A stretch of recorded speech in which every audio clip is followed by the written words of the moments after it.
Movie की शुरुआत में साइंटिस्ट हंट को दिखाते हैं। उसे टाउन के बाहर एक सुनसान जंगली इलाके में कुछ काम होता है। वो अपने काम के लिए एक सोल्जर्स की टीम को हायर करता है और उस टीम का कैप्टन डीसी इस पार्ट का हीरो है। डीसी और हंट मिलकर एक बार में बैठकर इस बारे में बात करते हैं और 2 दिन में खत्म होने वाले इस प्रोजेक्ट के लिए डीसी राजी हो जाता है और फिर वो अपनी टीम को साथ लेकर अगले ही दिन हंट के साथ उसके बताए हुए जंगली इलाके में जाते हैं। उसकी टीम में कुल मिलाकर 6 सोल्जर्स होते हैं। सभी लोग एक ट्रक में बैठकर जंगल वाले रास्ते से जा रहे होते हैं। फिर उस टाउन के बाहर जंगल के पास वाले एक रास्ते में वो गाड़ी रोकते हैं। वहां से वो आगे पैदल चलते हैं। तभी अचानक उनके सिग्नल में कोई प्रॉब्लम आती है और एक सोल्जर्स के रेडियो में कुछ अजीब सी आवाजें आने लगती है और इससे सभी डर जाते हैं और वहीं छिपकर बैठ जाते हैं। अब कुछ देर बाद उस आवाज के जाते ही सभी उठकर चलने लगते हैं और कुछ ही देर में उन्हें एक अंडरग्राउंड का रास्ता दिखाई देता है। हंट डीसी से कहता है कि मेरे काम को खत्म करने तक हम इस अंडरग्राउंड जगह पर सुरक्षित रह सकते हैं, लेकिन वो रास्ता बहुत ही पुराना होता है। इसलिए डीसी सोल्जर से कहता है कि उस रास्ते को चेक करो कि वहाँ पर कोई प्रॉब्लम तो नहीं है। फिर उसको घेरते ही डीसी सोल्जर से हंट को संभालने को कहता है और खुद उस अंडरग्राउंड के रास्ते में जाकर चेक करता है कि वहाँ पर क्या क्या है और वहाँ कोई प्रॉब्लम नहीं है। ये जानते ही वो सभी को वहाँ बुला लेता है और सभी वहाँ आते हैं। फिर डीसी हंट को एक जगह पर छिपकर बैठने को कहता है और वो अंडरग्राउंड के दरवाजे को ढूंढकर उसको खोल देता है। फिर सबसे पहले एक सोल्जर नीचे जाकर चेक करता है, लेकिन वहाँ काफी अंधेरा होता है। फिर वो अपने 2 सोल्जर जॉर्डन और तख्तारोव को ऊपर ही पहरा देने के लिए कहता है। अब सभी नीचे जाते हैं और वो सभी अलग अलग हो जाते हैं। 2 एक तरफ जाते हैं और 2 सोल्जर एक तरफ। डीसी और साइंटिस्ट बीच वाले रास्ते में जाकर सीढ़ियों से नीचे जाते हैं। नीचे बिल्कुल भी रोशनी नहीं होती और काफी अंधेरा होता है, इसलिए वो टॉर्च मारकर एक एक जगह को चेक करते हुए आगे जाते हैं। उसी समय ऊपर पहरा करने वाला जॉर्डन एक पेड़ के पीछे किसी रोशनी को देखता है और फिर वो उस तरफ शूट कर देता है। अब बंदूक चलने की आवाज को सुनकर सारे सोल्जर्स अंडरग्राउंड से ऊपर आने लगते हैं। वे हंट को वहीं रुकने को कहते हैं और सभी ऊपर आ जाते हैं और शूट करते रहने से अचानक उनके रेडियो फ्रीक्वेंसी में फिर से कोई अजीब आवाजें आने लगती है और उसे बंद करते समय सोल्जर मकाई के हाथ पर गोली लगती है। अब जॉर्डन उस टीम का डॉक्टर होता है और वो मकाई के ट्रीटमेंट करने लगता है। उसी समय बाकी के सोल्जर टारगेट को एम करके शूट करते रहते हैं, लेकिन सामने से कोई रिस्पांस या आवाज नहीं आती और वे शूट करना बंद कर देते हैं। फिर डीसी तकार्तोव को रोशनी आने वाली जगह पर भेज देता है और कहता है कि वहाँ पे चेक करो कि क्या है। वो जाकर चेक करके आ भी जाता है और उनको एक चौंकाने वाली खबर देता है। वो कहता है कि वहाँ पर किसी इंसान के होने का कोई लक्षण ही नहीं था और न ही वहाँ पर कोई बंदूक चलाने की कोई निशानी थी। अब ये सुनकर सभी हैरान हो जाते हैं कि ये क्या क्या रहा है और सोचते हैं कि दूर तक देखने पर भी वहाँ पर कोई निशानी नहीं मिली, तो वहाँ पर गोली किसने चलाई, ये कैसे मुमकिन हो सकता है, वहाँ कुछ तो गड़बड़ है। और ये समझते ही वो सेफ्टी के लिए उस अंडरग्राउंड से कुछ ही दूरी पर बॉम्ब रख देते हैं और उनका ये प्लान होता है कि जो कोई भी वहाँ आएगा वो उस बॉम्ब को पार करके ही फंस जाएगा और वे उसको पकड़ लेंगे। फिर सोल्जर्स फिर से अंडरग्राउंड में जाकर वहाँ चेक करने लगते हैं। तब डीसी और हंट नीचे होने वाले एक कमरे में एक जनरेटर को देखते हैं। हंट उस जनरेटर को ठीक करने लगता है और उसी समय ऊपर कॉटर्स और मैकाय जब एक कमरे में चेक कर रहे होते हैं तब एक काफी डेड बॉडीज के ढेर को देखकर बिल्कुल ही सुन हो जाते हैं और उस ढेर में से एक डेड बॉडी अपना हाथ ऊपर करती है और ये देखकर उन दोनों का तो पसीना ही छूट जाता है और वे चिल्लाकर जॉर्डन को वहां बुला लेते हैं और उनकी आवाज को सुनकर बाकी के सोल्जर भी वहां पहुंच जाते हैं। फिर वो सभी को बताते हैं कि उन डेड बॉडीज के ढेर में सिर्फ एक ही इंसान जिंदा है और फिर वे उस इंसान को बाहर निकालकर उसका ट्रीटमेंट करते हैं, लेकिन वो एक भूत चढ़े हुए आदमी की तरह बिल्कुल भी हलचल किए बिना ही बैठा रहता है। वे सोचते हैं कि ये आदमी अकेला यहाँ जिंदा कैसे है और तभी सोल्जर प्रायर डीसी हंट और जॉर्डन को उस अंडरग्राउंड के कमरे में लेके जाता है। वो दिखने में एक ऑफिस रूम जैसा होता है और वहाँ एक स्क्रीन के पीछे एक दीवार पर एक बड़ा लोगो दिखाई देता है। अब उसको देखकर वे कहते हैं कि ये तो जर्मन की एसएस टीम का सिंबल है, यानी कि अंडरग्राउंड बंकर भी एसएस टीम का ही है। तब जॉर्डन हंट से कहता है कि मैंने एसएस टीम के बारे में काफी कुछ सुना है। मैंने सुना है कि इस टीम ने ढेर सारे सोने की चीजों को अंडरग्राउंड में छिपा कर रखा हुआ है और क्या तुम इसी सोने की खोज में यहाँ आए हो। इस सवाल को सुनकर हंट उसको देखकर एक स्माइल देकर वहां से चला जाता है। फिर मकाई उस कोमा पेशेंट को जबरदस्ती उठाकर उसे एक चेयर पर बिठाता है और वो बॉक्स में से चेस बोर्ड निकालकर एक टेबल पर रखता है। फिर वो उसके सामने बैठकर चेस भी खेलने लगता है और दोनों के मूव्स खुद ही चल रहा होता है। तभी उसे बॉक्स में से कोई जर्मन कॉइन मिलता है और उसे देखते समय वो गलती से नीचे गिर जाता है और जब वो झुककर उसको निकालने जाता है तब वो उस कोमा पेशेंट के नीचे बूट्स पहने हुए किसी आदमी को देखता है और तुरंत वो अपने पीछे से एक बंदूक लेकर उसको शूट करने के लिए मुड़ता है। तभी देखता है कि वहां पर तो कोई भी नहीं है। फिर वो इस सोच में पड़ जाता है कि मैंने जो देखा वो सच था या फिर सपना। और तब वहां डीसी आता है और वो मकाई से कहता है कि पीछे की ओर एक रेडियो रूम है और वो काम कर रहा है या नहीं ये चेक करने के लिए तुम वहां जाओ। उसी समय हंट वहां के ऑफिस रूम को चेक करते समय वो एक कबर्ड को देखता है जिसमें काफी चाबियां रखी होती है। वो उनमें से एक चाबी को निकालकर उनसे एक बंद कमरे को खोलकर देखता है और उस कमरे में बिल्कुल अंधेरा होता है और वहां की लाइट्स ऑन करने पर वो अंदर एक बड़ी मशीन को देखता है और उसे देखते ही उसके चेहरे पर बहुत ही बड़ी खुशी झलकती है। फिर वो जल्दी से उस मशीन के पास चला जाता है और उसके पास होने वाली एक छोटी किताब को निकालकर उसको चेक करने लगता है। उस बुक में उस मशीन को कैसे चलाना है इसकी पूरी जानकारी दी गई होती है। फिर वो किसी को ये मैसेज लिखकर भेजता है कि मैंने उस मशीन को ढूंढ लिया है, अब बताइए कि मुझे आगे क्या करना है। फिर वो अपना लैपटॉप कनेक्ट करके उस ऑफिस से मिली हुई वीडियो को प्ले करके देखने लगता है और उसी समय उसे लगता है कि उसके पीछे कोई खड़ा है और जब वो मुड़कर देखता है तो वहाँ कोई नहीं होता। तब उस दरवाजे की किसी आवाज को आने से हंट उठकर उस दरवाजे को खोलने की कोशिश करता है, लेकिन वो उसको खोल नहीं पाता और उसी समय उसे फिर लगता है कि कोई उसके पीछे खड़े होकर जोर जोर से सांसें ले रहा है। तब वो डरकर अचानक मुड़कर देखता है पर वहाँ पर कोई नहीं होता। तभी डीसी जल्दी से दरवाजा खोलकर अंदर आ जाता है और उस मशीन को देखकर वो पूछता है कि ये क्या चीज है। तब हंट कहता है कि यह हम जैसे साइंटिस्ट के लिए एक बहुत ही बड़ा वरदान है। डीसी कहता है कि मुझे साइंस पर ज्यादा भरोसा तो नहीं है, लेकिन तुम इसके बारे में मुझको समझाओ। और तब हंट कहता है कि ये पुनर्जन्म के बारे में रिसर्च करने वाली मशीन है। ये मशीन मरे हुए इंसानों को फिर से जिंदा कर देती है। इसे कई सालों पहले एक साइंटिस्ट ने बनाया था और वो सोल्यूशन खोजने के आखिरी स्टेज तक पहुंच चुका था और लोग उत्सुकता से उसके रिजल्ट का इंतजार भी कर रहे थे। लेकिन मशीन को आखिरी बार टेस्ट करने के बाद उसने इस रिसर्च को छोड़ दिया और साथ ही इसके सारे डॉक्यूमेंट्स को भी मिटा दिया। और फिर बाद में उस लेवल की कोई रिसर्च नहीं की गई और ये रिसर्च वहीं अधूरी रह गई। यही नहीं, इस मशीन से आर्टिफिशियल इलेक्ट्रोमैग्नेटिक फील्ड का निर्माण किया जा सकता है और उसी के साथ उन्होंने कई सोल्जर्स पर ही रिसर्च करके उन्हें किसी दवा का इंजेक्शन लगा दिया और उन्होंने ये सोचा था कि इस इलेक्ट्रोमैग्नेटिक फील्ड में रहने से ये सोल्जर्स काफी पावरफुल होंगे और उन्हें आसानी से मारा नहीं जा सकेगा। इतना ही नहीं, बल्कि इस इलेक्ट्रोमैग्नेटिक फील्ड के एरिया में कोई भी इलेक्ट्रोमैग्नेटिक डिवाइस काम नहीं करता और इसीलिए हमारे रेडियो फ्रीक्वेंसी में 2 बार कुछ अजीब आवाजें सुनाई दी गई थी।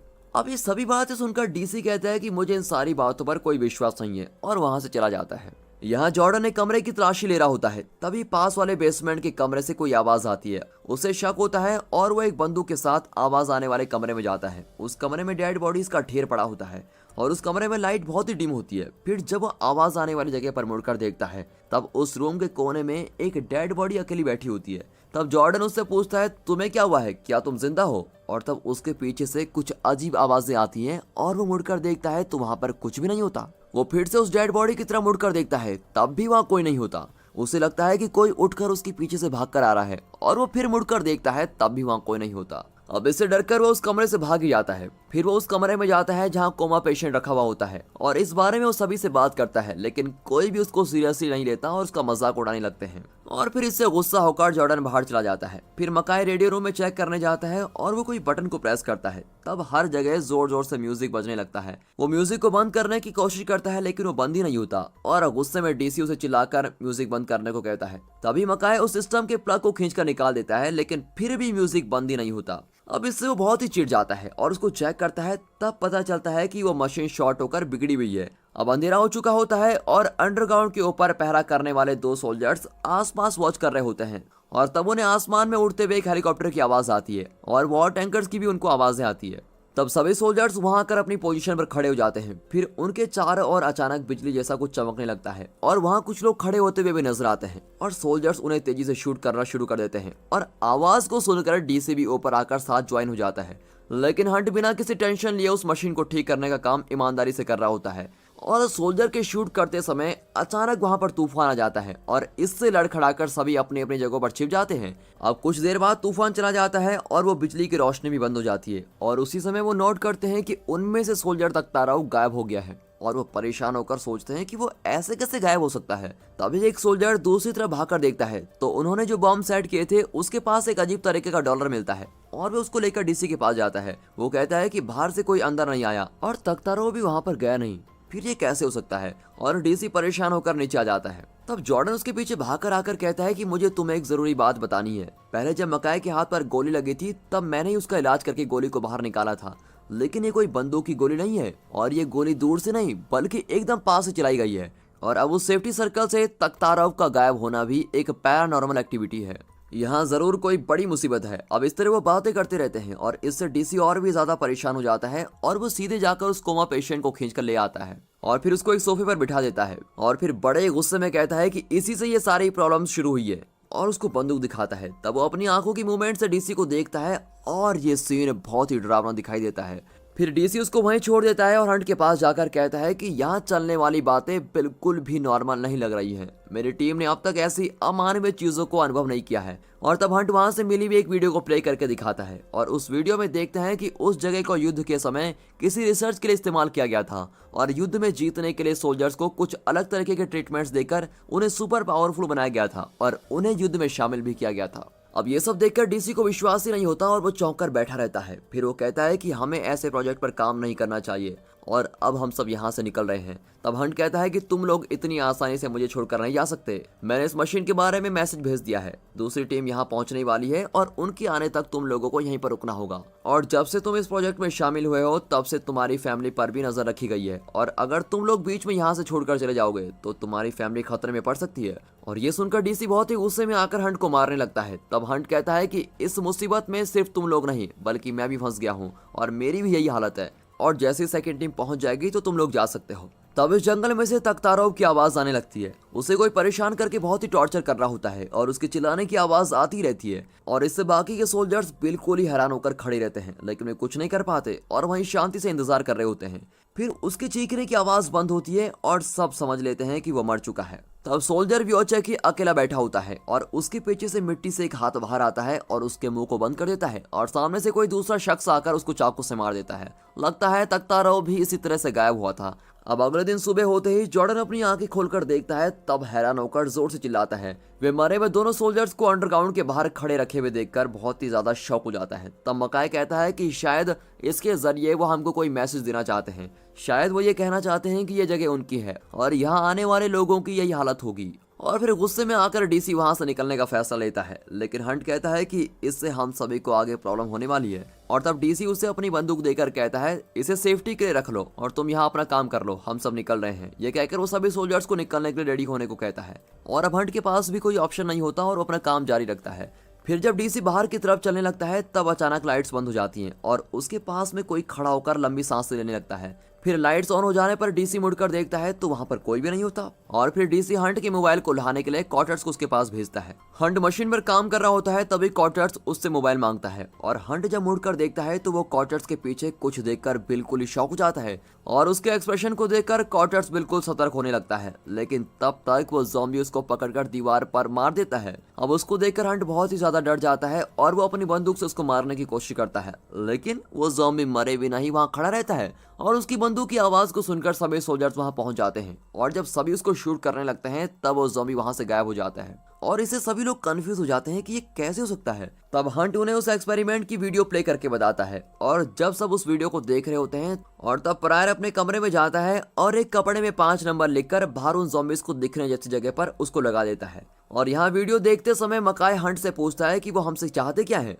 और वे हमें क्यों मार रहे हैं। तब हंट कहता है कि वे हमसे कुछ नहीं चाहते हैं और जिस चीज की उनको ट्रेनिंग दी गई है वो उसी के अनुसार अपना काम कर रहे हैं। उन्हें लोगों को मारकर अपने इस इलाके को बचाने का काम सौंपा गया है और वे वही काम कर रहे हैं। उसी समय वीडियो में कुछ देखते ही जॉर्डन सभी सोल्जर्स को देखने को कहता है। वीडियो में उस रिसर्च का लीडर बनकर वही कोमा पेशेंट आता है और वो जर्मन आर्मी लीडर गॉड्स है। ये समझते ही वे सभी चौंक जाते हैं और तब प्रायर गुस्से में जल्दी से जाकर गॉड्स के सर पर शूट कर देता है जिससे उसका दिमाग फटकर बाहर आता है और फिर सभी सोल्जर्स वहां आते हैं। अब ये सोचते हैं कि उसकी कहानी खत्म हो चुकी है लेकिन वो उठकर उनकी तरफ चलने लगता है। अब ये देखकर सभी हैरान रह जाते हैं कि ये चल कैसे पा रहा है और तभी अचानक लाइट चमकने लगती है। फिर कुछ देर में लाइट्स नॉर्मल हो जाते हैं और रोशनी आते ही गॉड्स और मकाई वहां से गायब हो चुके होते हैं। फिर सभी लोग जल्दी से अंडरग्राउंड से ऊपर आकर देखते हैं तब मकाई को मारकर उसी के बांधे हुए कपड़े पर लपेट कर रखा होता है और उसकी शर्ट पर नंबर 4 लिखा होता है। तब जॉर्डन गुस्से से हंट को पूछता है कि तुमने हमको कैसी जगह में फंसा दिया है। तब हंट कहता है कि इस मुसीबत में सिर्फ तुम लोग ही नहीं बल्कि मैं भी फंस गया हूँ।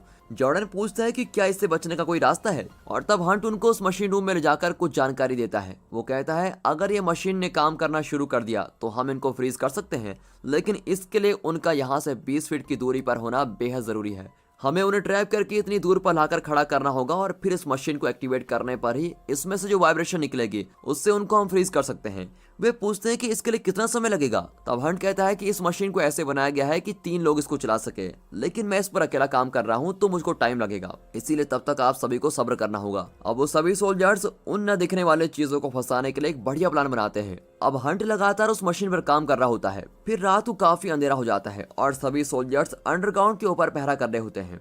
तब जैसा उन्होंने सोचा था ठीक वैसा ही जंगल में बिजली चमकने लगती है और वे सभी सोल्जर्स की तरफ आ रहे होते हैं और उनका लीडर बनकर वहां गॉड्स खड़ा होता है। सोल्जर्स उनको शूट करने लगता है लेकिन वो इनके और भी करीब आने लगते हैं और तब डीसी उनके सेट की वे बॉम्ब्स को ब्लास्ट कर देता है, लेकिन उन्हें इससे कोई फर्क नहीं पड़ता और वे बॉम्ब्स के बीच से ही चलकर आ रहे होते हैं। तब सोल्जर्स धीरे धीरे पीछे की तरफ जाने लगते हैं और वो लोग भी इनके पीछे आ ही रहे होते हैं। तब सभी सोल्जर्स नीचे उतरकर अंडरग्राउंड में चले जाते हैं और वे भी एक एक करके अंदर आने लगते हैं और इस प्लान के चलते प्रायर उनके हाथों फंस जाता है और वे उसको बाकी सोल्जर्स के सामने ही बड़ी क्रूरता से मार डालते हैं।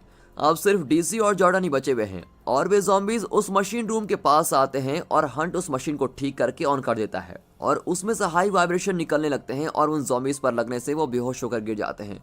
फिर वो तीनों चैन की सांस लेकर सोचते हैं कि फाइनली हम जीत गए हैं और अब वो सोचते हैं कि यहाँ से तुरंत निकलना होगा, लेकिन तभी अचानक उस मशीन में कोई प्रॉब्लम आ जाती है और ये देखकर हंट भागकर उसको ठीक करने की कोशिश करता है, लेकिन इसी बीच मशीन के बंद पड़ने पर गॉड्स और बाकी के ज़ॉम्बीज की जान वापस आ जाती है और वो उठकर इन पर अटैक करना शुरू कर देते हैं और इस लड़ाई में जॉर्डन के हाथों फंसकर बुरी तरह से मारा जाता है और डीसी के पैर पर भी गहरी चोट आ जाती है और अब उसके पास कोई ऑप्शन नहीं होता और वो मशीन रूम के अंदर जाकर छिप जाता है। हंट उस मशीन को ठीक करने में लगा ही रहता है और डीसी घायल होकर अंदर बैठा रहता है। अब दोस्तों आपके लिए एक सवाल है, हमारी लाइफ में ये सब नहीं होगा लेकिन एक फन के लिए पूछता हूँ, अगर आप ऐसी सिचुएशन में फंसकर एक कमरे के अंदर बैठे हुए हैं तो आपका क्या फैसला होगा? ऑप्शन ए, उनके हाथों मरने से अच्छा है कि मैं खुद को ही शूट करके अपनी जान दे दूं। ऑप्शन बी, मैं अपने आत्मविश्वास के साथ लगातार कोशिश करते हुए उनके साथ लड़ूंगा।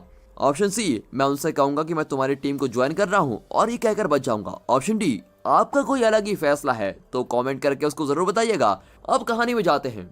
हंट काफी कोशिश करता है, फिर वो डीसी से आकर कहता है कि मशीन को ठीक करने में और बहुत समय लगेगा, इसीलिए अब यहाँ से बचकर बाहर निकलना ही सही होगा। इस रूम के वेंटिलेशन के रास्ते से हम बाहर निकल सकते हैं और हमारे पास यही एक लास्ट ऑप्शन है।